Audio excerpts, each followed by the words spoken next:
Why staking is the backbone of Ethereum's value. What is staking ETH, anyway?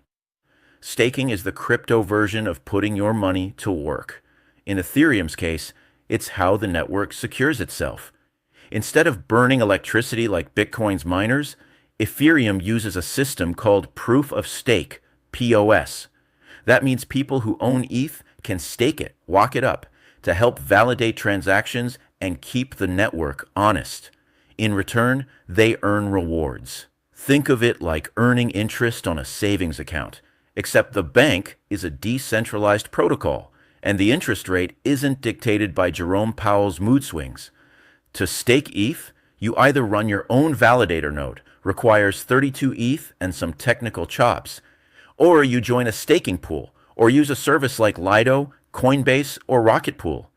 These platforms let you stake smaller amounts and still earn yield, minus the hassle of managing hardware or uptime. We discuss this stuff in advanced classes. Yield isn't just a bonus, it's a signal.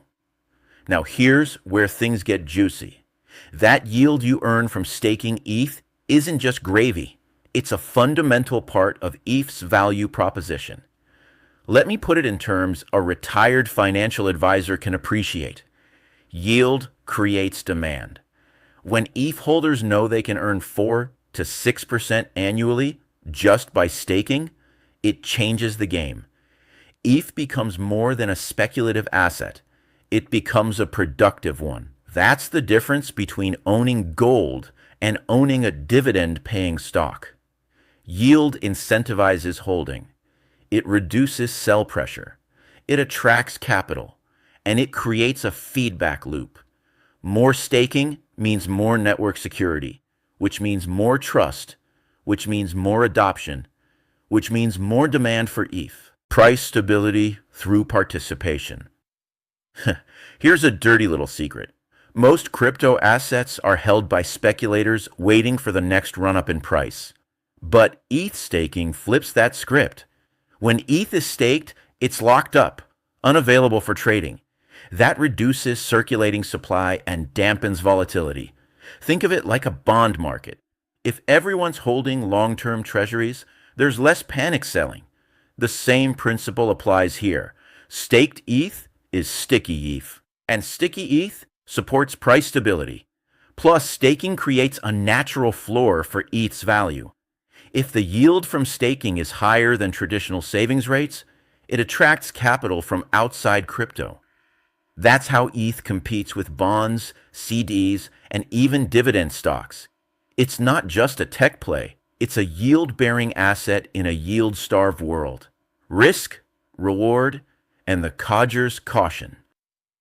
Now, don't get me wrong, staking isn't risk-free. You're locking up your ETH, which means you can't sell it instantly if the market tanks.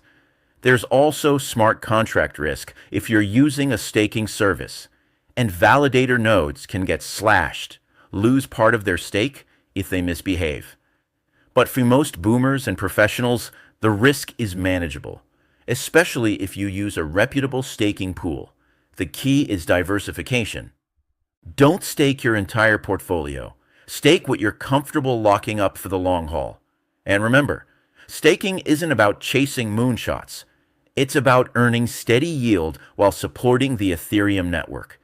It's the crypto version of civic duty with a paycheck. Here's my takeaway. ETH's value is in its utility. Here's the bottom line. ETH isn't valuable because it's scarce. It's valuable because it's useful. It powers smart contracts, DeFi apps, NFTs, and more. And staking is what keeps that utility alive. Yield is the bridge between speculation and sustainability. It turns ETH from a hot potato into a long-term hold. And that's what gives ETH its staying power. So if you're holding ETH and not staking it, ask yourself, are you investing or are you just hoping? Because in the Codger's book, hope is not a strategy. Yield is.